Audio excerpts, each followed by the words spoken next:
అన్ని రకాల మందులు గవర్నమెంట్ సంస్థల ద్వారా, మన పిహెచ్సిల ద్వారా, మన ప్రాథమిక ఆరోగ్య కేంద్రాల ద్వారా అనమాట. సో ఏ ఒక్క విషయానికి కూడా మీరు ప్రైవేట్గా ఎవరిని ఆశ్రయించే అవసరం లేదు, రూపాయి కూడా ఖర్చు పెట్టుకోక్కర్లేదు.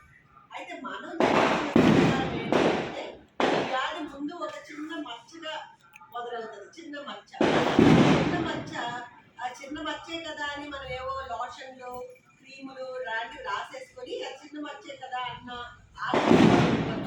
సో మనం ఏం చేయాలి, మన కార్యకర్తలు ఆశా వర్కర్లు కానీ ఏఎన్ఎంలు కానీ అలాగే సామాన్య ప్రజలు కూడా ఏ చిన్న మచ్చ వచ్చినా కూడా దాన్ని ఒకసారి తనిఖీ చేయించుకోవాలి. మచ్చ అబ్దే అవ్వచ్చు, లేకపోతే లేకపోవచ్చు. నేను చెప్పాను కదా 99.9% లేకపోవచ్చు, కానీ ఆ ఒక్క చిన్న పర్సెంట్ కోసం అయినా సరే ఒకసారి